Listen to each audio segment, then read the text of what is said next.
Prime நேயர்களுக்கு வணக்கம். இது அரசியல் தாக்கமும் பின்னணியும் வழங்குவதற்காக நான் தினேஷ். நான் நிரோஷா. ஓபிஎஸோட நிலைப்பாட்டுல ஸ்டெடியா இல்ல. நம்ம ஒண்ணு அதிமுக பக்கமா போயிருவோம், இல்ல நம்ம திமுக பக்கம் போவோம். இதுவும் இல்லையா? டெல்லியில இருந்து வர தகவல் வச்சு நம்ம பார்த்தா ஐயா ஓபிஎஸ் அவர்கள் தனி கட்சி ஆரம்பிக்க கூடாது. நான் ஒருத்தருடைய கைய கடிச்சுதான் நான் விஜய் மேல வெறியனா இருக்கேன், விஜய் கட்சியை தடுக்கிறாங்க, அதுக்கு நான் ஆதரவா இருக்கிறேன், கைய கடிச்சுதான் உங்களுடைய ஆதரவையோ உங்களுடைய விசுவாசத்தையோ காட்டணும்னு அவசியமே கிடையாது. இங்க இந்த ரோட் ஷோ கொடுக்கலன்னு சொல்லிட்டு யார் யாரு என்னென்ன சொம்பு தூக்கின்னு வந்தீங்க? ஆதவர்ஜுனா, புஷி ஆனந்த், அருண்ராஜ் எல்லாம் சொம்பு தூக்கின்னு வந்தீங்களா?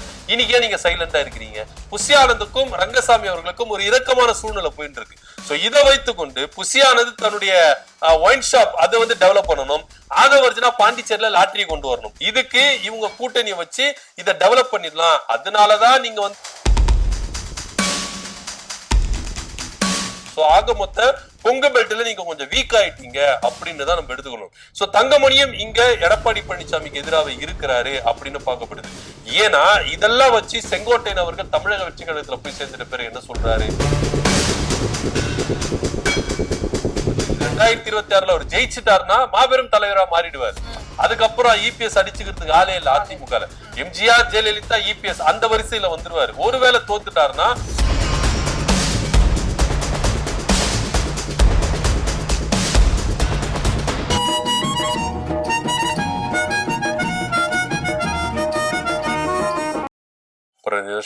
இன்னைக்கு என்ன அரசியல்ல நிறைய விஷயங்கள் நடந்துகிட்டு இருக்கு.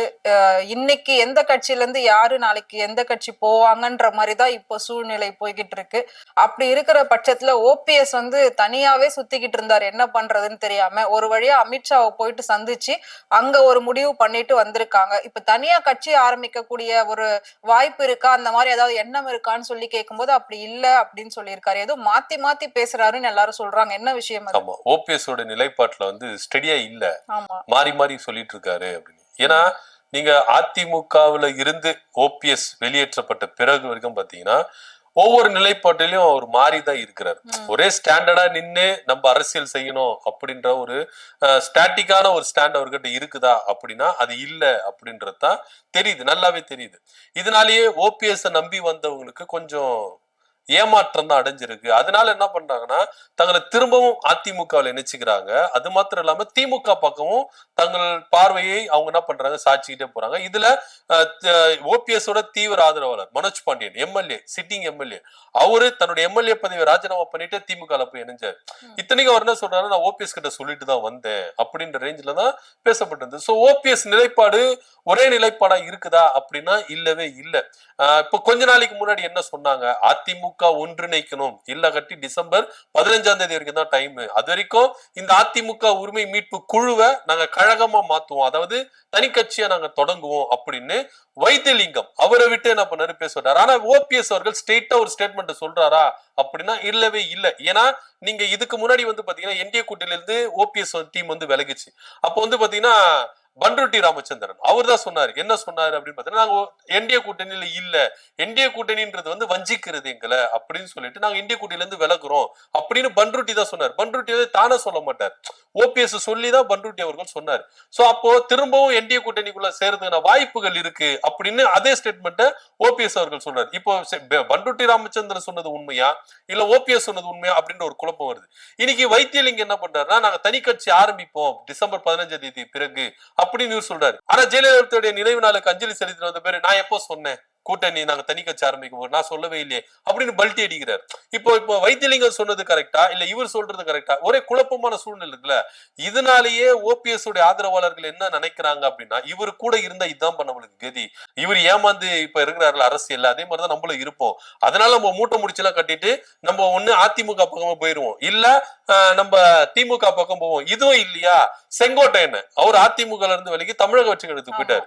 சோ அதை நோக்கி நம்ம போயிருவோம் அப்படின்னு சொல்லிட்டு நிறைய பேர் இப்ப என்ன பண்றாங்க, பிச்சு பெதறதுக்கு கரெக்டா இருக்கிறாங்க. இந்த சூழ்நிலையில தான் டெல்லிக்கு போய் சந்திச்சுட்டு வந்தார் அமித்ஷாவை. அது ஓப்பனா சொல்லிட்டார், நான் வந்து எடப்பாடி பழனிசாமி மாரி நான் சந்திக்க போறேன் அப்படின்லாம் நான் சொல்ல, நான் திருட்டுத்தனமாவெல்லாம் போய் சந்திக்கல, நான் போய் சந்திக்க தான் போனேன், அரசியலை பத்தி பேசதான் போனேன், தமிழ்நாட்டு அரசியலை குறித்து நான் அமித்ஷா கிட்டத்தட்ட 20 நிமிஷம் நான் பேசினேன். எல்லாத்தையும் ஓப்பனா உடைக்கிறார். எடப்பாடி பழனிசாமியோட கம்பேர் பண்ணா ஐயா ஓபிஎஸ் அவர்கள் எல்லாத்தையும் ஓப்பனா உடைக்கிறார். எடப்பாடி பழனிசாமி மாதிரி நான் எங்க அலுவலகத்து அதிமுக அலுவலகம் டெல்லியில இருக்கு, நான் பார்வையிட போனேன், செங்கல் எல்லாம் கரெக்டா இருக்குதா, இல்ல சிமெண்ட் எல்லாம் கலையாடப்பட்டாங்களா, இந்த மாதிரி ஒரு சாக்கு போக்கு சொல்லிட்டு திருட்டுத்தனமா போய் சந்திக்கிறத விட, நான் ஆமாப்பா நான் போனேன், டெல்லிக்கு போனேன், அமித்ஷாவை சந்திச்சேன் அப்படின்னு ஓப்பனா போட்டு உடைக்கிறார். சரி ஐயா என்ன பேசுறீங்க அப்படின்னு கேட்டா, அரசியல் விவகாரத்தை பத்தி பேசுனேன், அதிமுக உட்கட்சி விவகாரத்தை பத்தி பேசுனேன் அப்படி இப்படின்னு சொல்லிட்டு சொல்லப்படுது. ஆனா உண்மையிலேயே அங்க விவாதித்த விவாதம் என்ன அப்படி நம்மளுக்கு ஒரு விஷயம் இருக்குல்ல. டெல்லியில இருந்து வர தகவல் வச்சு நம்ம பார்த்தா, ஐயா ஓபிஎஸ் அவர்கள் தனி கட்சி ஆரம்பிக்க கூடாது. ஏன்னா தனி கட்சி ஆரம்பிச்சாருன்னா இங்க ஆல்ரெடி அதிமுக பல பிரிவுகளா இருக்கு. அதிமுக ஒன்றிணைக்கணும் அப்படின்ற ஒரு குறிக்கோள் அதிமுக இருக்கிறவங்களுக்கு இருந்தாலும் இத பாஜக சேர விடக்கூடாது, அந்த வேலையை கதகச்சனம் பாஜக செயல்பட்டு இருக்காங்க. அதனாலேயே ஒருவேளை ஓபிஎஸ் அவர்கள் தனி கட்சி ஆரம்பிச்சு பிரிந்து கிடக்கிறவங்க எல்லாம் ஒன்று சேர்ந்து, அதாவது எடப்பாடி பழனிசாமிக்கு ஆப்போசிட்டா ஒண்ணு சேர்ந்துட்டா இது அதிமுகவுடைய வாக்கு வங்கிக்கு பெரும் ஆபத்து ஆயிரும். அதனால நீங்க தனி கட்சியில ஆரம்பிக்க கூடாது. ஒண்ணு சேர்ந்தா என்டிஏ கூட்டணியில சேருங்க, நீங்க விஜய் கூட போய் சேர்றேன், தனி கட்சி ஆரம்பிக்கிறேன் அதெல்லாம் இருக்கக்கூடாது. உங்களுக்கு 12 சீட்டு வாங்கி தரோம், இல்லையா 20 சீட்டு நான் உங்களுக்கு வாங்கி தரோம், வேணும்னா துணை முதலமைச்சர் உதவி கூட நான் வாங்கி தரோம், ஆனா நீங்க தனி கட்சி ஆரம்பிக்க கூடாது, விஜய் கூட போக கூடாது. இப்படி கண்டிஷனை போட்டு என்ன பண்ணிருக்காங்க பாஜக நல்லா வச்சு செஞ்சு அமைச்சிருக்காங்க. அதனாலதான் இப்போ ஐயா ஓபிஎஸ் அவர்கள் என்ன பண்றாரு அப்படின்னு பாத்தீங்கன்னா, தனி கட்சி ஆரம்பிக்கிற இல்ல அப்படின்ற ஒரு விஷயத்த சொல்லியிருக்கிறாரு ஜெயலலிதாவுடைய நினைவு. இதெல்லாம் இப்படி போயிட்டு இருக்கும் பொழுது, அதாவது இவங்க 2 பேரை சந்திக்கணும், இப்போ 2 பேரும் எதிரும் புதிரமா இருப்பாங்க, இவங்க எல்லாம் சந்திக்கணும்னா திருமண நிகழ்ச்சியை ஒண்ணு காரணமா காட்டிக்கிறாங்க. கொஞ்ச நாளைக்கு முன்னாடி ஒரு திருமண நிகழ்ச்சியில இதே டிடிவி தினகரன் அண்ணாமலை சந்தித்தாங்க. கேட்டா திருமண நிகழ்ச்சி நாங்க கலந்துகிட்டோம், அரசியலை பத்தி பேசல அப்படின்னாங்க. இன்னைக்கு ஓபிஎஸ் ஐயாவும் அண்ணாமலை சந்திச்சிருக்கிறாங்க. கேட்டா நாங்க வந்து திருமண நிகழ்ச்சியில கலந்துக்கணும், நாங்க வந்து அரசியல் பேசல அப்படின்னா, இவங்க சந்திக்கிறதுனே திருமணம் வைக்கிறாங்களா இல்ல திருமணத்துக்குள்ள இவங்க சந்திக்கிறாங்களா அப்படின்ற சந்தேகம் எல்லாருக்கும் எழும்புது. ஆனா டெல்லிக்கு போயிட்டு வந்து கொஞ்ச நாள்லயே ஐயா ஓபிஎஸ் அவர்களும், டெல்லிக்கு போயிட்டு வந்து சில தினங்களுக்கு முன்பாக டெல்லிக்கு போயிட்டு வந்த அண்ணாமலை அவர்களும் சந்திக்கிறாங்க அப்படின்னா இது அரசியல் பார்வையில தான் நம்ம பார்க்கணும். இது திருமண நிகழ்ச்சியில இவங்க எதாச்சியா கலந்துக்கல, திட்டமிட்டு செயற்பட்ட ஒரு மீட்டிங் அப்படின்னு தான் நம்ம எடுத்துக்கணும். ஒருவேளை தனியா சந்திச்சா அரசியல் பத்தி பேசுவாங்க, கண்ணு காது மூக்கு வச்சு பேசுவாங்க, இது போல பொது நிகழ்ச்சியில கலந்து கொண்டா இவங்க அப்படியே சாதாரணமா விட்டுடுவாங்க அப்படின்னு நினைச்சாங்களா என்ன தெரியல. ஆனா கொஞ்ச நேரம் தனியா சந்திச்சு பேசி இருக்கிறாங்க. அண்ணாமலை அவர்கள்கிட்ட சில அசைன்மெண்ட் கொடுத்ததாகவும், அண்ணாமலை அவர்களுக்கு அமித்ஷா அவர்கள் சில அசைன்மெண்ட் கொடுத்திருக்காரு. அதன் அடிப்படையில முதல் முயற்சியா ஐயா ஓபிஎஸ் அவர்களை என்டிஏ கூட்டணிக்குள்ள திரும்ப கொண்டு வரணும், அதுக்காக இந்த பேச்சுவார்த்தைகள் நடத்தப்பட்டது அப்படின்னு இங்க பேசப்படுது.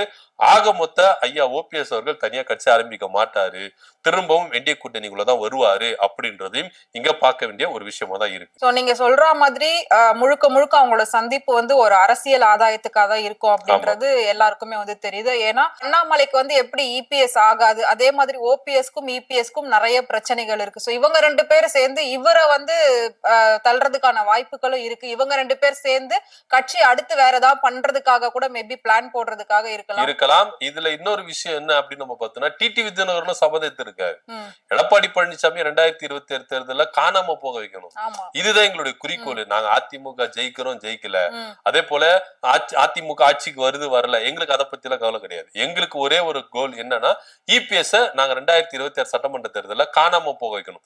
இதுக்கப்புறம் இபிஎஸ் 2026 சட்டமன்ற தேர்தல தோத்துட்ட பிறகும் அதிமுகவுல இருப்பேன் அப்படின்னு அடம் பிடிச்சிட்டு அதிமுக ஒன்றிணைக்க விடமாட்டேன் அப்படின்னு இருந்தாருன்னா அவர் அலேக்கா தூக்கி போட்டுட்டு நாங்கெல்லாம் ஒண்ணு சேர்ந்துருவோம் அப்படின்ற ஒரு குறிக்கோளையும் மூத்த தலைவர்கள் என்ன பண்றாங்க இருக்கிறாங்க. சோ அப்போ நீங்க இதெல்லாம் எடுத்துட்டு பாத்தீங்கன்னா, இப்ப செங்கோட்டையன் அவர்களும் தமிழக வெற்றி கழகத்துல போய் என்ன சொல்றாருன்னா இபிஎஸ்க்கு எதிரான நிலைப்பாடுலதான் அவரு இருக்கிறாரு. இப்ப இவங்களுக்கு எல்லாருக்குமே, இப்போ நீங்க ஓபிஎஸ் இருக்கட்டும், டிடிவி தினகரன் இருக்கட்டும், சசிகலாவா இருக்கட்டும், அதே போல செங்கோட்டையனா இருக்கட்டும், அதிமுகவில இருந்து பிரிந்து வந்தவங்க எல்லாருடைய கண்ணோட்டமும் என்னமா இருக்குது, ஒரே ஓட்டமா என்ன இருக்குன்னா அதிமுக ஆட்சிக்கு வருது வரல, அதிமுக ஜெயிக்குது தோக்கல, அது எங்களுக்கு தேவையில்லாத விஷயம். இபிஎஸ் இருக்க கூடாது. 2026 சட்டமன்ற தேர்தல் தான் அவருக்கு கடைசி தேர்தல், கடைசி அரசியலும் கூட. அது 2026 அவர் ஜெயிச்சுட்டாருன்னா மாபெரும் தலைவரா மாறிடுவார். அதுக்கப்புறம் இபிஎஸ் அடிச்சுக்கிறதுக்கு ஆளே இல்ல அதிமுக. எம்ஜிஆர், ஜெயலலிதா, இபிஎஸ் அந்த வரிசையில வந்துருவாரு. ஒருவேளை தோத்துட்டாருன்னா இபிஎஸ் அதிமுக இருக்கவே கூடாது அப்படின்ற நிலைப்பாடுல தான் இருக்கு. ஆக மொத்த டிடி விதிநகரன், நீங்க சொன்ன மாதிரி டிடி விதிநகரன், ஓபிஎஸ், செங்கோட்டையன் இவங்களுடைய நிலைப்பாடு என்னவா இருக்குது, அண்ணாமலையுடைய நிலைப்பாடு எல்லாம் என்னவா இருக்குதுன்னா இபிஎஸ் 2026 சட்டமன்ற தேர்தல் ஜெயிச்சிடக்கூடாது, அவரு தோக்கணும். ஏன்னா நீங்க இபிஎஸ்ஸே தோத்துறணும், அவர் ஜெயிக்கல, அவரே தோத்தணும். அவர் தொகுதியில அவர் டெபாசிட் இழக்கிற அளவுக்கு இவங்க வேலை பார்த்துக்கிட்டு இருக்காங்க அப்படின்ற தகவலும் இங்க முன்வைக்கப்படுது. நீங்க சொல்ற மாதிரி. சோ அதே மாதிரி இப்ப அடுத்தது தமிழக வெற்றி கழகம் ரொம்ப நாளுக்கு நாள் பரபரப்பா போய்கிட்டு இருக்கு. ஏற்கனவே விஜய்னாலே அது ஒரு பரபரப்பா வேற மாதிரி போயிட்டு இருந்தது. செங்கோட்டையன் போய் சேர்ந்ததுக்கு அப்புறமா இன்னும் அடுத்தடுத்து முக்கியமான புள்ளிகள் எல்லாம் போய் சேருவாங்கன்னு சொல்லி எதிர்பார்ப்பு அதிகமா இருந்தது. எல்லாமே இப்ப நல்லா போய்கிட்டு இருக்கு அந்த கரூர் சம்பவத்துக்கு அப்புறம். ஆனா இப்ப திடீர்னு தாவேகா தொண்டர் வந்து ஒரு போலீஸ்காரோட கையை பிடிச்சி கடிச்சிட்டதா ஒரு நியூஸ் வந்திருக்கு. அது எப்படி உண்மையா? அதாவது அந்த அளவுக்கு விஜயோட வெறியனா இருக்கிறாங்க. இந்த வெறி, விஜயனுடைய வெறி எதுல காமிச்சிருக்கிறாருன்னா போலீஸோட கைய கடிச்சு கொதற அளவுக்கு காமிச்சிருக்கிறாரு அப்படின்னு தான் நம்ம சொல்லணும். தர்மபுரி போலீஸ்காரர் என்ன பண்ணாரு? அவங்க தடுத்துதான் எடுத்திருக்காங்க. இப்போ நீங்க ஒரு ஆர்ப்பாட்டம் பண்றீங்க, இப்ப அந்த டாஸ்மார்க் வந்து வச்சிருக்காங்க, ஸ்கூல் பக்கத்துல வச்சிருக்காங்க, அந்த டாஸ்மார்க்கை நீக்கணும் அப்படின்னு கோரிக்கை வச்சு ஆர்ப்பாட்டம் நடத்துறாங்க. நல்ல விஷயம், வரவேற்கிற விஷயம், அதுல எந்த வித மாற்று கருத்து இல்ல. ஏன்னா ஸ்கூல் பக்கத்திலயோ இல்ல கோயில், மசூதி, சர்ச்சு பக்கத்திலயோ பொது மக்களுக்கு இடையூறலா இருக்கிற இடத்துல டாஸ்மாக் இயங்க கூடாது அப்படின்றதுதான் அரசுடைய விருப்பமும். சரி, அங்க இருக்குது, நீங்க என்ன பண்ணிருக்கணும்? ஒரு கலெக்டர் ஆபீஸ்ல போயிட்டு மனு கொடுத்துருக்கணும், இல்லையா தாசில்தார் ஆபீசர் அணுகிருக்கணும், அதுவும் இல்லையா கோர்ட்டுக்கு போயிருக்கணும். கோர்ட்டுக்கு போயிட்டு சட்ட ரீதியா எதிர்த்து மக்களுக்கு இடையூறா இருக்கு, குழந்தைங்களுக்கு அது இடையூறா இருக்கு, ஸ்கூலுக்கு பசங்க போற வரல பாதையில் இது மாதிரி இருக்கு, நீங்க கோர்ட்டு நாடி இருக்கணும். நீங்க கோர்ட்டு நாடி சட்டப்பூர்வமா அதை நீங்க நிறைவேற்றி அதை அகற்றிருந்தீங்கன்னா வரவேற்றிருப்பாங்க.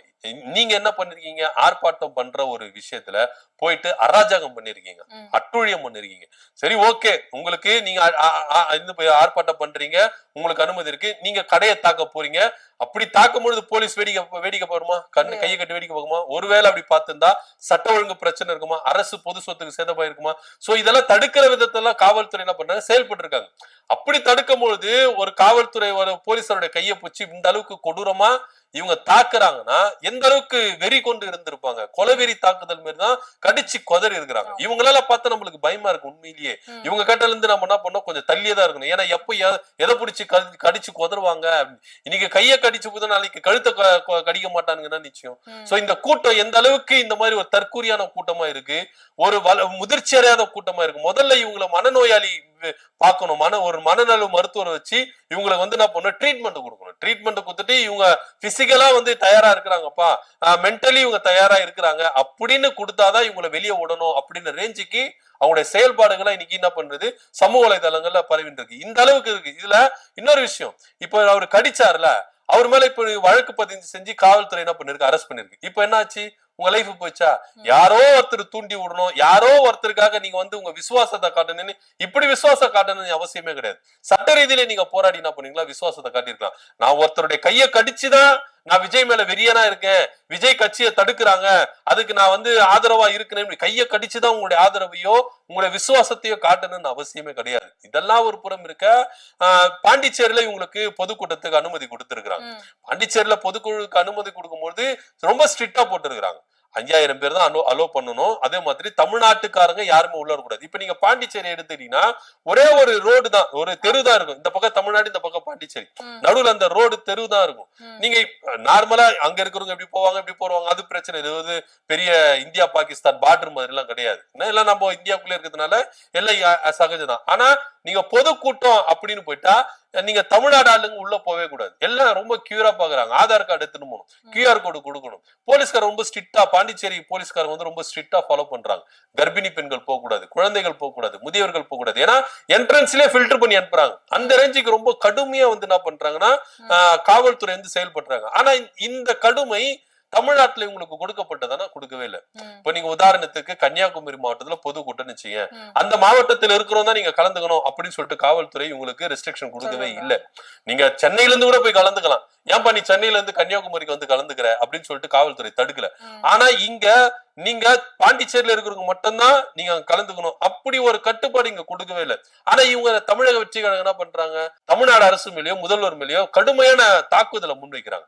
இன்னைக்கு ஏன் நீங்க வந்து பாண்டிச்சேரி கவர்மெண்ட் மேல நீங்க கடுமையான விமர்சனங்கள் வைக்கல, அங்க முதல்வர் ரங்கசாமியா நீங்க கடுமையா விமர்சிக்கல? கேட்கலாம்ல, உங்களுக்கு ரோட் ஷோ அனுமதி பாரல, நீங்க என்ன பண்ண விமர்சிச்சிருக்கணும். இங்க இந்த ரோட் ஷோ கொடுக்கலன்னு சொல்லிட்டு யார் யாரு என்னென்ன சொம்பு தூக்கின்னு வந்தீங்க, ஆதவர்ஜுனா, புசி ஆனந்த், அருண்ராஜ் எல்லாம் சொம்பு தூக்கின்னு வந்தீங்களா, இன்னைக்கே நீங்க சைலண்டா இருக்கிறீங்க. அதே மாதிரி இவ்வளவு கட்டுப்பாடு கொடுக்குறாங்களே, இந்த கட்டுப்பாடு எதிர்த்தியா நீங்க கண்டன அறிக்கை கொடுக்கல. இங்க கட்டுப்பாடுகள் கொடுத்த உடனே கண்டன அறிக்கைகள் கொடுக்குறாங்க, எங்களை தடுக்கிறாங்க, எங்களை பார்த்தா திமுகவுக்கு பயம் வந்துருச்சு, ஆட்சியாளருக்கு பயம் வந்துருச்சு, எங்களை தடுக்கிறாங்க ஆவுன்னு கத்துனீங்களா, இன்னைக்கே நீங்க பாண்டிச்சேரியை பார்த்து எதுவுமே குரல் கொடுக்கல. இல்ல கரூர்ல நடந்த பிரச்சனை திரும்ப இங்க நடக்க வேணாம், அதனால ரூல்ஸ ஃபாலோ பண்ணுவோம். ஏன்னா அன்பில் மகேஷ் தானே சொன்னாரு ரூல்ஸ ஃபாலோ பண்ணுங்கடா, கண்டிஷனை ஃபாலோ பண்ணுங்கடான்னு, அதை பண்ணிட்டு போறாங்க. கண்டிஷன்ஸை ஃபாலோ பண்ணுங்கடா, கண்டிஷன்ஸை ஃபாலோ பண்ணுங்கடா. இதனை இங்க ஃபாலோ பண்ண சொன்னாங்க, ஏன் ஃபாலோ பண்ணல? இங்க அப்ப சொல்லலையே, இல்லையே, நீங்க சொன்னாங்க இது இவ்வளவு. சரி, நீங்க இவ்வளவு சொல்றீங்கல்ல, 2000 பேரை கூட்டினாங்கல்ல, 2000 பேரை கூட்டி பண்ணாங்க, அப்பயே குழந்தைங்களை கூட்டு தானே வந்தீங்க? கூட்டு கையோட ஒரு பொம்பளை. அது வந்து எப்படி அப்படின்னு பாத்தீங்கன்னா, அந்த அம்மாவே சொன்னாங்க ஒரு பேட்டியில, குழந்தை தூக்கின்னு வந்தாங்க. அம்மாவே என்ன சொன்னாங்கன்னா, 2 மணி நேரம் எங்க வீட்டுக்காரர் இருப்பாரு, அதுக்கப்புறம் 2 மணி நேரம் நான் போயிருப்பேன், என் குழந்தை ஷிப்ட் போட்டு பாத்துட்டு இருக்காங்க. குழந்தைய அலோ பண்ணலன்னா நீங்க என்ன பண்ணிருக்கணும், அந்த ஆடிட்டோரியத்தை விட்டு வெளியே அனுப்பி இருக்கணும். நீங்க ஆடிட்டோரியத்துல ஒரு ரூமை கொடுத்து வச்சுட்டு புருஷன் 2 மணி நேரம் போய் பாத்துட்டு வந்துருவாராம், அடுத்த 2 மணி நேரம் புள்ளைய பாத்தீங்கன்னா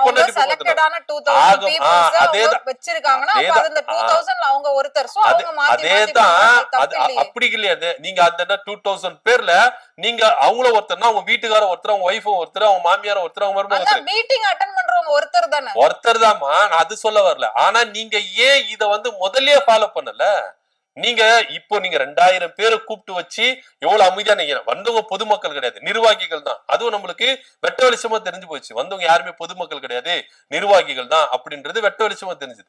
இதே நீங்க முதல்லயே பண்ணல. சரி ஓகே, இப்ப நீங்க இது மாதிரி பண்றீங்கல்ல, இப்ப நீங்க ஏன் கவர்மெண்ட் அங்க விமர்சிக்கல? எங்களுக்கே இவ்வளவு ரெஸ்ட்ரிக்ஷன் போடுறீங்க, விஜய பாக்குறதுக்கு தமிழ்நாட்டுல இருந்து கூட ஆள் வருவாங்க, நீங்க ரெஸ்ட்ரிக்ஷன் போடுறீங்க, 5000 பேரையா கண்ட்ரோல் பண்றீங்க? தாவேகாவை பொறுத்த வரைக்கும் அதாவது திமுகவை குறி வைக்கிறதோட மக்களோட சேஃப்டின்றது முக்கியம். அதுக்காக மேபி அவங்க வந்து சைலண்டா இருக்கலாம். அதே மக்களோட சேஃப்டிக்கு எஸ்ஐஆரை கண்டிச்சு ஆர்ப்பாட்டம் பண்ணாங்க, இதே சென்னை சிவானந்தா சாலையில ஆர்ப்பாட்டம் பண்ணாங்க. அப்ப நீங்க ஏன் அங்க வந்து அவ்வளவு கிரௌடு கூட்டுனீங்க? அப்ப வந்து உங்களுக்கு எதுவுமே சொல்லவே இல்லையே, தமிழ்நாடு அரசு உங்களுக்கு வந்து ரெஸ்ட்ரிக்ஷன் போடவே இல்லையே, நீங்க பொது சொத்தை சேதப்படுத்திட்டு போனீங்க, அந்த டிவைடரை வச்சுட்டு போட்டாங்க, எவ்வளவு அராஜகம் பண்ணீங்க, உங்களுக்கு வந்து ரெஸ்ட்ரிக்ஷன் போடவே இல்லையே. ஆனா இங்க பாண்டிச்சேரி கவர்மெண்ட்ல நீங்க தமிழ்நாட்டு ஆளுங்க வரக்கூடாது, பாண்டிச்சேரி மட்டும் தான் இருக்கணும். யாரோட தப்பு? தமிழ்நாடு. அதுதான் கேக்குறோம். அதுதான் என்ன சொல்றாங்கன்னா, இங்க போடாம இருந்ததுக்கே நீங்க வந்து கடுமையா விமர்சிங்க, அங்க போட்டாங்க ஏன் விமர்சிக்கல? நீங்க முதல்வர் ரங்கசாமி விமர்சிக்கல, ஏன் பாண்டிச்சேரி கவர்மெண்ட் காவல்துறை விமர்சிக்கல? இங்க போடாமையே நீங்க விமர்சிக்கிறீங்க, அங்க போட்டியே விமர்சிக்காம இருக்கீங்க. அவங்க பெருசா விமர்சனம் இதுல சொல்லவே இல்லையே. என்ன சொன்னாங்க? சொன்னாங்கல்ல, எஸ்ஐஆர் வந்து திமுக அரசு கொண்டு வருது, திமுக எங்களை தடுக்க பாக்குது, ஜென்சி கிட்ஸ் ஓட்டெல்லாம் தடுக்க பாரு. எஸ்ஐஆர் யாரு கொண்டு வருது தெரியாத ஒரு அறிவி ஜீவ தற்கொலை கூட்டம் தான் தமிழக வெற்றி கழகத்துல இருக்கு. எஸ்ஐஆர் யாரு கொண்டு வருது? தேர்தல் ஆணையம் கொண்டு வருது. தேர்தல் ஆணையம் யார் சொல்லி கொண்டு வராங்க? சென்ட்ரல் கவர்மெண்ட் சொல்லி கொண்டு வராங்க. இதுல தமிழ்நாடு அரசுக்கும் எஸ்ஐஆருக்கு என்ன சம்பந்தம் இருக்கு? ஆனா இதே தமிழ்நாடு அரசு இதுக்கு முன்னாடி எஸ்ஐஆர் வந்து வேணாம்னு தானே சொன்னாங்க, இப்பதானே திருப்பி அவங்க சேர்ந்து பண்ணிட்டு இல்லையே, வேண்டாம் தான் சொல்லி இருக்காங்க. இதே வந்து உதயநிதி சொல்லி நான் பாத்துருக்கேன் ஒரு பேட்டியில. தமிழ்நாடு அரசும் வேண்டாம் தான் சொல்லுது, திமுக வேண்டாம் தான் சொல்லுது. ஆனா தேர்தல் ஆணையம் சொல்றத செயல்படுறதுதான் ஒரு கவர்மெண்டோட வேலை. கவர்மெண்ட் அகைன்ஸ்டா இருக்குமா? ஒரு தேர்தல் ஆணைய அமைப்புக்கு, இந்திய அமைப்புக்கு எதிரா, அரசு சட்ட சட்டத்துக்கு எதிரா கவர்மெண்ட் செயல்படுமா? திமுக எதிர்க்கலாம், ஆனா தமிழ்நாடு அரசு எதிர்க்குமா? ரெண்டுத்துக்கு அரசு எதிர்க்காது. அப்போ அவங்களோட அதாவது தாவேகாவோட எதிர்ப்பு வந்து தமிழ்நாடு அரசுக்கு கிடையாது, ஒன்றிய அரசுக்கு. இல்லையே, அவங்க எந்த இடத்துக்கு மென்ஷன் பண்ணலையே, தேர்தல் ஆணையமே மென்ஷன் பண்ணல, ஒன்றிய அரசும் மென்ஷன் பண்ணல. திமுக அரசு இது ஆதரிக்குது, அப்படி திமுக அரசு எதிர்க்குதுன்னா திமுக ஆதரிக்குதுன்னு எது நீங்க சொல்றீங்க? இப்போ இதுலயே நிலைப்பாடு இருக்குல்ல. சோ அந்த மாதிரிதான் பாண்டிச்சேரி கவர்மெண்ட் நீங்க ஏன் எதிர்க்க மாட்டீங்க? பாண்டிச்சேரி முதல்வர் அமைச்சரையே எதிர்க்க மாட்டீங்கன்னா 2026 சட்டமன்ற தேர்தலில் நீங்க பாண்டிச்சேரி கவர்மெண்ட்டை கூட்டணி வச்சு ஆட்சியை பிடிச்சிடணும். ஏன்னா என்ஆர் காங்கிரஸ் அங்க வந்து என்ன பண்ணா புஷி ஆனந்த் அதுல இருந்ததுனால புஷி ஆனந்துக்கும் ரங்கசாமி அவர்களுக்கும் ஒரு இறக்கமான சூழ்நிலை போயிட்டு இருக்கு. சோ இதை வைத்துக்கொண்டு புஷி ஆனந்த் தன்னுடைய ஒயின் ஷாப் அதை வந்து டெவலப் பண்ணணும், ஆதவர்ஜனா பாண்டிச்சேரியில லாட்டரி கொண்டு வரணும். இதுக்கு இவங்க கூட்டணியை வச்சு இதை டெவலப் பண்ணிடலாம். அதனாலதான் நீங்க வந்து இங்க உங்களுக்கு ரெஸ்ட்ரிக்ஷன் போடாத கவர்மெண்ட் நீங்க விமர்சனம் பண்றீங்க, அங்க உங்களுக்கு கட்டுப்பாட போட்ட கவர்மெண்ட் நீங்க விமர்சிக்காம இருக்கிறீங்க. வேறு தேர்தல இவங்களோட இரட்டை நிலைப்பாடு தேர்தல விஜயோட நிலைப்பாடு என்னவா இருக்குதுன்னா, இங்க திமுகவை எதிர்த்தாதான் நம்ம அரசியல் செய்ய முடியும், நான் ஒரு பெரிய ஆய்க்க முடியும் அப்படின்ற ஒரு நிலைப்பாடு இருக்கு. உங்களுக்கு இங்க எந்த கட்டுப்பாடும் போடல, உங்களுக்கு இங்க எல்லாமே செய்யறாங்க, ஆனா நீங்க இருந்தாலும் கவர்மெண்ட் விமர்சிக்கிறீங்க. அங்க உங்களுக்கு கடுமையான கட்டுப்பாடு போட்டாலும் நீங்க அந்த கவர்மெண்ட் விமர்சிக்காம வாய மூடிட்டு இருக்கீங்க. இந்த நிலைப்பாடு இருக்குல்ல. சோ இதெல்லாம் வச்சு பார்க்கும்போது உங்களுக்கு இந்த அளவுக்கு எக்ஸ்ட்ரீம் லெவல்ல நீங்க என்ன பண்றீங்க, ஒரு மனுஷனை சக மனுஷனா பார்க்கவே இல்லை. போலீஸ்காரனா இருந்தாலும் அவரும் ஒரு மனிதர் தான், நம்மளுடைய பாதுகாப்பாக அவங்களும் என்ன பண்றாங்க, போராடிட்டு இருக்காங்க. ஆனா இந்த அளவுக்கு வன்மத்தை வச்சு நீங்க அவருடைய கையை கடிக்கிறீங்கன்னா எந்த அளவுக்கு நீங்க வெறி பிடிச்சு இருக்கீங்க, எந்த அளவுக்கு நீங்க வந்து காவல்துறையை வெறுக்கிறீங்க அப்படின்றத இதுல காட்டுது. நீங்க வந்து காவல்துறை வெறுக்கல, ஒரு சக மனுஷன் நீங்க என்ன பண்றீங்க, வெறுக்கிறீங்க. சோ இவங்க எல்லாம் மனித கூட்டத்துக்கு எதிரானவங்க அப்படின்றது இந்த வீடியோ மூலமா நம்மளுக்கு என்னது தெரிய வந்தது. ஆனா இதை பார்த்து விஜய் அவர்கள் இதுவரைக்கும் இன்னும் பண்ணல, கண்டனங்கள் தெரிவிக்கல. இது விஜய் பார்த்திருக்க மாட்டாரா, இல்ல ஆதவர்ஜனா பார்த்திருக்க மாட்டாரா, இல்ல புஷி ஆனந்த் பார்த்திருக்க மாட்டாரா, ஒரு கண்டன அறிக்கை கூட கொடுக்கவே இல்லை. தமிழக வெற்றி கழக தொண்டர்கள் இனிமேலாவது சக மனிதர்கள் மனிதனா மதிக்கணும், காவல்துறைக்கு சட்டத்திற்கு உட்படணும். ஏன் நீங்க சொல்லவே இல்லை? ஏன் நீங்க வந்து இது வரைக்கும் கண்டன அறிக்கை கொடுக்கவில்லை? உங்க தொண்டனை கண்டிச்சு ஏன் கொடுக்கவே இல்லை? ஏன்னா நீங்க சொல்லி கூட இதை செய்யறாங்களா அப்படின்ற சந்தேகம் நம்மளுக்கு வருதுல்ல.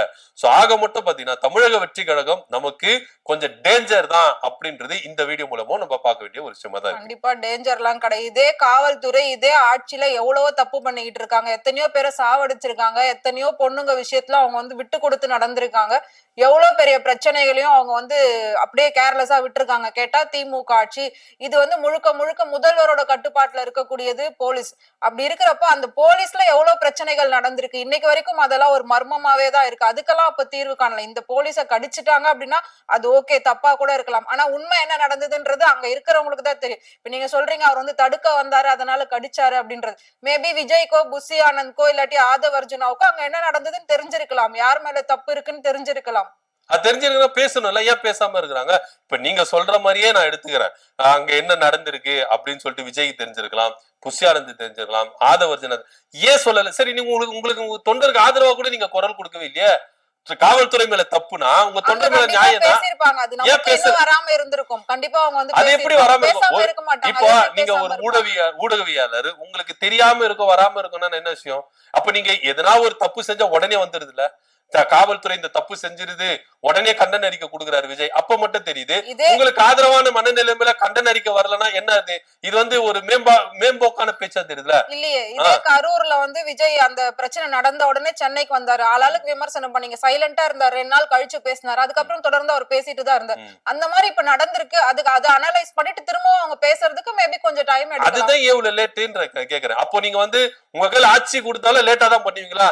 எதனா ஒரு சம்பவம் நடந்தா கூட பொறுமையா உடனே ஆக்ஷன் எடுக்க மாட்டீங்க, கொஞ்சம் பொறுமையா வெயிட் பண்ணிது அதுல என்ன உண்மை நிலவரம் அதுல என்ன பொய் நிலவரம் கண்டறிச்சுதான் நீங்க பேசுவீங்களா? உடனே ஆக்ஷன் எடுக்கிறதா ஒரு தலைமையோட ஒரு இதுவா இருக்கும், ஒரு நேர்ம இதுவா இருக்கும். நீங்க பொறுத்திருந்து நான் வந்து தீர விசாரிச்சு ஒருத்தருங்க வலியால துடிக்கிறாங்க அப்படின்னா நீங்க உடனே ட்ரீட்மெண்ட் கொடுப்பீங்களா? அது என்ன வலி, எதனால வலி வந்தது, ஏன் வலி அப்படின்னு ஆராய்ச்சி பொறுமையா நீங்க ட்ரீட்மெண்ட் கொடுப்பீங்களா? உடனே தானே ட்ரீட்மெண்ட் கொடுப்பீங்க. அப்படி இருக்கும் பொழுது அங்க என்ன நிலவரம் நடந்ததுன்னு உங்க மாவட்ட செயலாளர் கூப்பிட்டு உடனே பேசிருக்கலாம்ல. அந்த ஆர்ப்பாட்டத்தை யார் ஆர்கனைஸ் பண்ணா உடனே கேட்டிருக்கலாம்ல, ஏன் நீங்க கேட்கல? நீங்க சொல்ற மாதிரியே இதுல யார் மேல தப்பு இருக்கு, அவங்க போலீஸ்கார மேல தப்பு இருக்குன்னா இதே விஜய் அவர்கள் இவங்க கட்சி நிர்வாகிக்கு ஆதரவு பேசணும். இன்னைக்கு அந்த கட்சி நிர்வாகி அரெஸ்ட் பண்ணி ஜெயிலுக்கு போயிருக்காருல, ஏன் இது வரைக்கும் நீங்க வந்து குரல் கொடுக்கவில்லை? நீங்க சொல்ற மாதிரியே அப்படி பண்ணிருக்காங்க. அவர் மேல தப்பு இருக்குன்னு சொல்லி கூட விஜய் அமைதியா இருக்கலாம்ல. அப்ப நீங்க தப்புனா உங்க தொண்டர்களை நீங்க வழிமுறைப்படுத்தணும். தப்பா நீங்க இது மாதிரி தப்பான வழியில போவாதீங்க, இது மாதிரி செய்யாதீங்க அப்படின்னு சொல்லிட்டு உங்க தொண்டர்களையும் நீங்க அறிவுரை சொல்லணும். சொல்லிருக்கீங்களா? அதுவும் சொல்லல. உங்க தொண்டர்கள் மேல ஆதரவான நம்ம மனநிலைமை இருந்தா அந்த ஆதரவுக்கும் நீங்க வந்து என்ன பண்ணல, தெரிவிக்கல. உங்க தொண்டன் தவறா நடந்திருக்கானா இதுக்கப்புறம் இந்த தவறு நடக்க கூடாது அப்படின்னு சொல்லணும். தவறா நடந்துக்கல, எல்லாருமே தவறா நடந்திருக்காங்க. தவறா நடந்த உடனே அடுத்த செகண்டே அவங்க கட்சி விட்டு நீக்கி இருக்காங்க, அடிப்படை உறுப்பினர் இருந்து நீக்கி இருக்காங்க. நீங்க நீக்கி இருக்கீங்களா? இல்லையே. இது வரைக்கும் யாரு நீக்கி இருக்கீங்க? யாருமே நீக்குந்த இல்லையே. இது வரைக்கும் நீங்க உங்க தொண்டர்களை இதுக்கப்புறம் இந்த தவறு நடக்க கூடாது அப்படின்னு நீங்க கண்டிச்சீங்களா? கண்டிக்கவே இல்லையே. இதே நாகை மாவட்டத்துல ஒரு சர்ச்சையோட செவுரை உடைச்சாங்க, அடுத்த கூட்டத்துல இது மாதிரி எல்லாம் பண்ணக்கூடாதுன்னு நீங்க சொன்னீங்களா? சொல்லவே இல்லையே. இது வரைக்கும் விஜய் அவர்கள் சொல்றது எடுத்து காட்டுங்க. அவர் சொல்லியிருக்காரு, சொல்லி எடுத்து காட்டுங்க. சொல்லியிருக்காரு, அதை எடுத்து காட்டுங்க. நீங்க சொல்லி இருந்தாருன்னா எடுத்து காட்டுங்க. சரிங்க. ஓவராலா நீங்க சொல்ற மாதிரி இந்த ஆக்ஷன் ரியாக்ஷன்லாம் தாவேகா தொண்டனுக்கோ தாவேகா நிர்வாகிக்கோ தலைவருக்கோ வராது. அதெல்லாம் வந்து திமுக அமைச்சர்களுக்கு தான் ஆக்ஷன். அப்படி கிடையாது. நீங்க சொல்றபடி பாத்தீங்கன்னா ஒருத்தர் வந்து கஷ்டப்படுறாரு அப்படின்னா விஜய் பேரால, புசியானது பேரால, ஆதவர்ஜனா பேர்ல, இந்த மேல்மட்ட நிர்வாகிகள் பேர்ல ஒரு கடைக்கோடி தொண்டன் பண்றானா அது எஃபெக்ட் ஆகுறது யாருக்கு? அந்த தொண்டனுக்கு தான். இவங்க நாலு பின்ன வரும்போது இப்ப நீங்க கரூர் விவகாரத்துல கூட மாவட்ட செயலாளர் மேல பழிய போட்டுதான் புசியானந்த் எஸ்கேப் ஆனாரு. மாவட்ட செயலாளர் தாங்க பொறுப்பு, நான் பொறுப்பு கிடையாது அப்படின்னு சொல்லிட்டு ஒரு கட்சியினுடைய பொதுச் செயலாளர் எஸ்கேப் ஆனாரு. இப்போ அந்த குடும்பம் தான் கஷ்டப்படும், தொண்டனுடைய குடும்பம் தான் கஷ்டப்பட. இப்ப விஜய் அவர்கள் மேல இருந்து உட்காந்துன்னு அவர் வந்து எப்பவுமே அவர் அசிஸ்டன்ட் வேலையை தான் பார்த்துட்டு இருப்பார், புஷியானந்த வேலையை தான் பார்த்துட்டு இருப்பார். நீங்க சொல்ற மாதிரி இதுல ஆக்ஷன் ரியாக்ஷனோ யாருக்கு பாதிப்பு அப்படின்னா கடைக்கோடி தொண்டனாரு. அது வந்து விஜய் கட்சிக்கு மட்டும் இல்ல, எல்லா கட்சியினருக்கும். அது திமுகவா இருக்கட்டும், அதிமுகவா இருக்கட்டும், மதிமுகவா இருக்கட்டும், விசிகாவா இருக்கட்டும், எல்லாமே இருக்கட்டும். ஒரு தொண்டன் தவறு செய்யறானா அதை அனுபவிக்க போறது தொண்டன் தானே கண்டி, தலைவன் கிடையாது. அது எல்லா கட்சிக்கும் தான் இருக்கும். சோ அந்த தொண்டன் தவறு செய்ய கூடாதுன்னு மத்த கட்சியினர் மாதிரி திமுக மாதிரியோ விசிகா மாதிரியோ போன்ற கட்சிகள் எப்படி வழி நடத்துறாங்க தொண்டர்களை ஒரு தலைமை ஸ்தானத்துல இருந்து, அந்த மாதிரி விஜய் அவர்கள் வழி நடத்தணும் அப்படின்னு சொல்லிட்டு தான் எல்லாருடைய கோரிக்கையும் இருக்கு. திமுகவை பொறுத்த வரைக்கும் மக்கள் வந்து ஒரு அரசா பாக்குறாங்க. முதல்வர் ஸ்டாலினை வந்து ஓகே, ஒரு நாட்டுக்கு நமக்கு தலைவர் முதலமைச்சர் அப்படின்ற ஒரு டிஸ்டன்ஸ்ல பாக்குறாங்க. ஆனா விஜயோட தொண்டர்கள் வந்து விஜய் எப்படி பாக்குறாங்கன்னா தொண்டர்களா நிர்வாகிகளா அவங்க இல்ல, விஜயோட வெரியன்ஸா தான் இருக்காங்க. ஏன்னா விஜய் அப்படின்னா அவர் வந்து நடிப்புல இருந்து வந்திருக்காரு. சோ அதுல வந்து எல்லாரையும் ரொம்ப கிரேஸ் ஆக்கியிருக்காரு அப்படின்னு சொல்லலாம். சோ இப்ப அவர் என்னதான் அரசியல்வாதியா ஆனாலும் மக்கள் கிட்ட அவரோட பார்வை அப்படின்றது அவர் ஒரு நடிகரா தான் பாக்குறாங்க. அதுதான் எல்லா தப்புக்கும் முதல் காரணம் அப்படின்றது எல்லாருக்குமே நல்லா தெரியும். அந்த மாற்றம், அந்த புரிதல் வந்து ஃபர்ஸ்ட் மக்களுக்கு வேணும். இதுல விஜய தப்பு சொல்லியோ இல்ல திமுகவை தப்பு சொல்லி எந்த ஒரு பிரயோஜனமும் கிடையாது. மக்கள் மாறணும், மக்கள் மாறினா மட்டும்தான் எல்லா விஷயமும் சரியா நடக்கும். யாரு நாட்டுக்கு நல்லது செய்யணும் அப்படின்னு நினைச்சாலும் அதுக்கு மக்கள் கரெக்டா நடந்துகிட்டா மட்டும்தான் அது வந்து மக்கள் கிட்ட சேரும். சோ மக்கள் பண்ணக்கூடிய தப்பு அவங்களதான் பாதிக்குது. இதனால ஒரு நல்ல தலைவரும் கெட்டு போகலாம், நல்ல தலைவர்களுடைய பேரு செயல்கள் எல்லாமே கெட்டு போகலாம். சோ மக்கள் மாறணும்.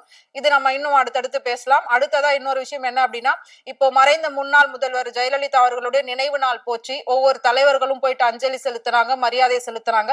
அதாவது ஒரு கூட்டம் வந்து எடப்பாடி நடத்திருக்காரு. அதுல ஒரு முக்கியமானவங்க எல்லாம் மிஸ் ஆயிருக்காங்க. சோ அவங்க எல்லாம் வந்துட்டு இல்ல அப்படின்ற மாதிரி ஒரு பெரிய பிரச்சனை போச்சு. அது என்னாச்சு? அதாவது அதிமுகவுல கொங்கு மண்டலத்துல நீங்க எடுத்துட்டீங்கன்னா, வட மாவட்டத்தில் எடுத்தீங்கன்னா ரெண்டு தவிர்க்க முடியாத சக்திகள் இருக்காங்க. நீங்க கொங்கு மண்டலத்திலேயே நீங்க எடுத்துட்டீங்கன்னா நாமக்கல் மாவட்டத்துல தங்கமணி அவர்கள், அவர் இல்லாம நீங்க அரசியல் செஞ்சிட முடியுமா அப்படின்னா அதிமுக கிடையாது. நீங்க வட மாவட்டங்கள் எடுத்தீங்கன்னா சி வி சண்முகம், வன்னியர் சமுதாயத்தின் முகமாவே சி வி சண்முகம் அதிமுக இருக்கிறார். சோ இந்த இரண்டு பெரும் தலைவர்களும் அன்னைக்கு ஜெயலலிதாவுடைய நினைவு நாள்ல அந்த அஞ்சலி செலுத்துற நிகழ்ச்சியில ரெண்டு பேர் ஆப்சென்ட் அப்படின்னு தான் நம்ம இங்க எடுத்துக்கணும். இதுக்கு முன்னாடி ஏற்கனவே தங்கமணி அவர்கள் எடப்பாடி பழனிசாமி மேல அதிருப்தியில இருந்தாரு அப்படின்னு கூட பேசப்பட்டது. சோ இதனால தங்கமணி அவர்கள் அறிக்கையெல்லாம் விட்டாரு, நான் வந்து அதிமுக தான் இருக்கிறேன், நான் இறந்த பேர் கூட என் மேல வந்து அதிமுக கொடி தான் போடணும் அப்படின்ற ரேஞ்சுக்கெல்லாம் தன்னுடைய விசுவாசத்தை காட்டினார். ஆனா இருந்தாலும் எடப்பாடி பழனிசாமிக்கு கொஞ்சம் நெருடலாவே இருந்தது. தங்கமணி அவர்களை வச்சுக்கலாமா வேண்டாமா, அவர் நமக்கு ரொம்ப இதுவா இருக்கிறாரா, விசுவாசமா இருக்கிறாரா அப்படின்ற ஒரு சந்தேக போக்குலதான் எடப்பாடி பழனிசாமி அவர்கள் பயணித்ததாகவும் இங்க தகவல் இருக்கு. இப்படியா இருக்கச்சதான் ஜெயலலிதாவுடைய நினைவு நாளுக்கு எடப்பாடி பழனிசாமி வரும்போது அங்க தங்கமணியும் இல்ல, சி வி சண்முகமும் இல்ல. சி வி சண்முகம் தன்னுடைய வன்னியர் அமைப்போட சேர்ந்து என்ன பண்ற, தனியா வந்து அஞ்சலி செலுத்துறாரு. அப்படி என்ன உங்க ரெண்டு பேருக்கும் ஒரு எதிரும் புதிரும் போக்குமா இருக்குது அப்படின்னு தெரியல. எடப்பாடி பழனிசாமி நீங்க எடுத்துட்டீங்கன்னா அவருடைய ஒரு எண்ணம் என்னவா இருக்கு, அதிமுக அடுத்த கட்ட லெவலுக்கு எப்படி எடுத்துட்டு போனோம் அப்படின்னா சீனியர்கள் எல்லாம் ஓரம் கட்டிட்டு தனக்கு யாரு ரொம்ப விசுவாசமா இருக்கிறாங்களோ, தனக்கு யாரு உண்மையா இருக்கிறாங்களோ அப்படி ஒரு நிர்வாகிகளை இப்போ அவர் கட்டமைச்சிட்டு வருது நம்ம இங்க பார்த்துட்டு இருக்கோம். ஒவ்வொரு மாவட்டத்தையும் நீங்க எடுத்துட்டீங்கன்னா ஒவ்வொரு மாவட்டத்துல சீனியர் இருக்காங்கன்னா சீனியருக்கு நேர் எதிரில தன்னுடைய ஆதரவாளர்கள் இருக்கணும், தன்னுடைய விசுவாசிகள் இருக்கணும் அப்படின்ற ஒரு கண்ணோட்டத்துலதான் இப்ப அதிமுகவை கட்டமைச்சுன்னு வருது நம்ம பார்த்துறோம். 2024 நாடாளுமன்ற தேர்தலில் கூட வேட்பாளர்களா யார நிப்பாட்டினாரு அப்படின்னு பாத்தீங்கன்னா தனக்கு யாரு விசுவாசமா இருக்கிறாங்களோ, தனக்கு யாரு உண்மையா இருக்கிறாங்களோ அந்த வேட்பாளர்களை தான் நிப்பாட்டினாங்க கண்டி. ஒரு மாவட்டத்தில் இருக்கிற ஒரு மூத்த அமைச்சரோ ஒரு முன்னாள் நிர்வாகிகளோ இல்ல மூத்த நிர்வாகிகளோ சொல்கிற ஒரு கேண்டிடேட் அவர் போட்டாரானா இல்லவே இல்லை. அதுலயும் உங்களுக்கு நிறைய எதிரும் புதிருமான ஒரு அதிருப்தியான சூழ்நிலை நிர்வாச்சு. சோ இப்போ 2026 சட்டமன்ற தேர்தலும் அதே நிலைப்பாடுதான் எடப்பாடி பழனிசாமி எடுக்க போகிறார் அப்படின்ற ஒரு தகவலும் இங்க வருவதனால சி.வி. சண்முகமும் ஒரு பக்கம் என்ன பண்றாரு, கோவத்துல இருக்கிறாரு, தங்கமணி ஒரு பக்கத்துல கோவம் இருக்காரு. நீங்க சி.வி. சண்முகத்தை எடுத்துக்கிட்டீங்கன்னா எடப்பாடி பழனிசாமி சசிகலா கிட்ட இருந்தோ ஓபிஎஸ் கிட்ட இருந்தோ டிடி தினகரன் இவங்க கிட்ட இருந்தெல்லாம் பிரிஞ்சு வரும்போது சட்ட போராட்டங்களை அவர் நின்று எடப்பாடி பழனிசாமி இடத்துல நின்று சட்ட போராட்டத்தை போராடி ஒரு சில வழக்குகளை வென்றிருக்கிறாருன்னா அது சி.வி. சண்முகத்துக்கு பெரும் பங்கு உண்டு. அது உரிமையல் நீதிமன்றமா இருக்கட்டும், உயர் நீதிமன்றமா இருக்கட்டும், உச்ச நீதிமன்றமா இருக்கட்டும், இந்த மாதிரி ஒரு நீதிமன்றங்கள்ல அதிமுகவுக்காக சட்ட போராட்டங்களை போராடி வென்றவர் சி.வி. சண்முகம். அப்பேற்பட்ட ஒரு தலைவர் இன்னைக்கு எடப்பாடி பழனிசாமி மேல அதிருப்தியில இருக்கிறாரு, தனியா போயிட்டு அஞ்சலி செலுத்துறாரு அப்படின்னா என்ன ஆட்சி அதிமுகவுக்கு அப்படின்னு ஒரு கேள்வி சந்தேகம் வருதுல. நீங்க அதிமுக வன்னியர் ஓட்டுகள் கணிசமா வட மாவட்டங்கள்ல இருக்குது அப்படின்னா அது சி.வி. சண்முகத்தாலதான். நீங்க ராமதாஸ் ஐயா அவர்களோ இல்ல அன்புமணி அவர்களோ கூட்டணி வைக்காம எடப்பாடி பழனிசாமிக்குன்னு வன்னியர் வாக்கு இருக்குப்பா அதிமுகல அப்படின்னா அது சி.வி. சண்முகத்தாலதான். அப்பேற்பட்ட ஒரு தலைவரையும் நீங்க என்ன பண்றீங்க, ஓரம் கட்டுறீங்க, அவரை பீட் பண்றீங்க அப்படின்னாலும் அது ஒரு வருத்த குடிச்சு. நீங்க மேற்கு மாவட்டத்தில் எடுத்து அதாவது நாமக்கல் மாவட்டத்தில் எடுத்தீங்கன்னா கொங்கு வேளாளர் இந்த சமுதாய வாக்குகளும் தங்கமணி கட்ட இருக்குது அப்படின்றது நீங்க அவரையும் நீங்க பகச்சிட்டீங்க. ஆல்ரெடி ஈரோட்டுல நீங்க என்ன பண்ணிருக்கீங்க, கொங்கு மண்டலத்துல ஈரோட்டுல செங்கோட்டையின விலைக்கு நீங்க அங்கேயும் கொஞ்சம் சரிஞ்சிட்டு வந்துட்டீங்க. இப்ப கோயம்புத்தூர்ல எஸ்பி வேலுமணி, நாமக்கல் மாவட்டத்துல நீங்க எடுத்துட்டீங்கன்னா தங்கமணியும் நீங்க பகச்சிட்டீங்கன்னா அப்போ கொங்கு பெல்ட் அப்படின்றது உங்களுக்கு ஒரு பெரும் சரிவு இருக்கு. ஏன்னா நீங்க சேலத்தை எடுத்துட்டீங்கன்னா எடப்பாடி பழனிசாமி மாவட்டமா இருந்தாலும் அந்த மாவட்டத்தில் எடப்பாடி பழனிசாமிக்கு அகைன்ஸ்டாவே நிறைய பேர் இருக்காங்கல்ல. ஏன்னா கொஞ்ச நாளைக்கு முன்னாடி பாத்தீங்கன்னா உறுப்பினர் கார்டுகளா குப்பர தொட்டியில இருந்ததை நம்ம பார்த்தோம், அந்த செய்திகளை நம்ம பார்த்தோம். இப்படியா இருக்கும் பொழுதுதான் கொங்கு பெல்ட் எடப்பாடி பழனிசாமி விட்டு கைவிட்டு போதோ அப்படின்ற ஒரு சந்தேகமும் இங்க எழும்ப பாக்குது. ஏன்னா எஸ்பி வேலுமணி முழுக்க முழுக்க பாஜகவின் ஆதரவாளர மாறிட்டு வந்து நீ பாஜக என்ன சொல்லுதோ அதை எஸ்பி வேலுமணி செய்வார கண்டி எடப்பாடி பழனிசாமி சொல்றதை செய்வாரா அப்படின்னா அதுவும் ஒரு பெரிய கேள்விக்குறி. சோ ஆக மொத்த கொங்கு பெல்ட்ல நீங்க கொஞ்சம் வீக் ஆயிட்டீங்க அப்படின்னு தான் நம்ம எடுத்துக்கணும். சோ தங்கமணியும் இங்க எடப்பாடி பழனிசாமிக்கு எதிராக இருக்கிறாரு அப்படின்னு பார்க்கப்படுது. ஏன்னா இதெல்லாம் வச்சு செங்கோட்டையன் அவர்கள் தமிழக வெற்றி கழகத்துல போய் சேர்ந்துட்ட பேர் என்ன சொல்றாரு, சில அமைச்சர்கள், முன்னாள் அமைச்சர்கள், நிர்வாகிகள், மூத்த தலைவர்கள் எல்லாமே தமிழக வெற்றி கழகத்துக்கு வரப்போறாங்க அப்படின்ற ஒரு குண்டை தூக்கி போறாரு. உண்மையிலேயே தங்கமணி அவர்கள் இந்த பக்கம் வந்துருவாரா அப்படின்ற ஒரு சந்தேகமும் இருக்கு. ஏன்னா செங்கோட்டையன் அடுத்தடுத்து என்ன பண்றாங்க, திராவிட கட்சி பாரம்பரியத்துல வந்த தலைவர்கள் தமிழக வெற்றி கழகத்துல போய் சேர்றாங்க. அது நம்ம நாஞ்சில் சம்பத்தா இருக்கட்டும், அதே போல பாண்டிச்சேரி உறுப்பினர்களா இருக்கட்டும், எல்லாருமே என்ன பண்றாங்கன்னா அடுத்தடுத்து தமிழக வெற்றி கழகத்துல போய் நேராங்க. சோ ஆக மொத்த இங்க தமிழக வெற்றி கழகத்துல கொஞ்சம் கொஞ்சமா எல்லா தலைவர்கள் இந்த பக்கம் வந்துருவாங்களா அப்படின்ற கண்ணோட்டத்திலும் இங்க பார்க்க வேண்டியதா இருக்கு. ஆக மொத்த இப்போ அதாவது அதிமுகல கொஞ்சம் அதிருப்தியான சூழ்நிலை தான் இருக்கு. 10ஆம் தேதி பொதுக்குழு கூட்டம் நடக்க போகுது. இந்த பொதுக்குழு கூட்டத்துல இது பயங்கரமா வெடிக்கும் அப்படின்னு பார்க்கப்படுது. ஏன்னா பொதுக்குழு கூட்டம் அப்படின்றது ரொம்ப உன்னிப்பா நம்ம பார்க்க வேண்டிய ஒரு விஷயமா இருக்கு. ஏன்னா இந்த பொதுக்குழு கூட்டத்துல இவ்வளவு பெரிய பிரச்சனை வெடிக்கிறதுக்கான வாய்ப்புகள் இருக்கு, எல்லாரும் கொஞ்சம் காரசாரமா தான் இருப்பாங்க அப்படின்னு நீங்க பார்க்க வேண்டியதா இருக்குது. பொறுத்திருந்து பார்க்கலாம் 10ஆம் தேதி பொதுக்குழு கூட்டத்துல அதிமுக உட்கட்சி விவகாரம் எந்த அளவுக்கு வெடிக்க போகுது அப்படின்றது. கண்டிப்பா. சோ அதிமுகன்றது ஒண்ணு இருக்குமா இருக்காதா அப்படின்றது நமக்கு அந்த பொதுக்குழு இல்ல, நமக்கு தேர்தல் நெருக்கத்திலே தெரிஞ்சிடும். தேர்தல் முடிஞ்சதுக்கு அப்புறமா ஃபுல்லாவே அது என்ன ஆக போகுது அப்படின்றது நமக்கு தெரியும். அதெல்லாம் நம்ம வெயிட் பண்ணி பார்க்கலாம். சோ அரசியல் களத்துல நாளுக்கு நாள் பல நிகழ்வுகள், பல மாற்றங்கள், திருப்பு முனைகளா நடந்துகிட்டு தான் இருக்கு. நாமளும் அதை அன்றாடம் பார்த்துக்கிட்டு தான் இருக்கும். கூடிய சீக்கிரம் நாம எல்லாருமே சிந்திச்சு செயல்பட வேண்டிய அந்த நேரம் வந்துகிட்டே இருக்கு. அதையும் நம்ம வெயிட் பண்ணி பார்க்கலாம். சோ இன்னைக்கு நம்ம அரசியல் நிகழ்வோட இறுதி பகுதிக்கு வந்துட்டோம். நாளைக்கு அரசியல் நடக்கிற சுட சுட நிகழ்ச்சி அலசி ஆராய்வோம். ஆனா அதுக்கு முன்னாடி நீங்க பண்ண வேண்டியதெல்லாம் ஒண்ணுதான். இந்த நிகழ்ச்சியை பத்தின கருத்துக்களை கமெண்ட் பாக்ஸ்ல கண்டிப்பா சொல்லுங்க. நன்றி, வணக்கம். நன்றி, வணக்கம்.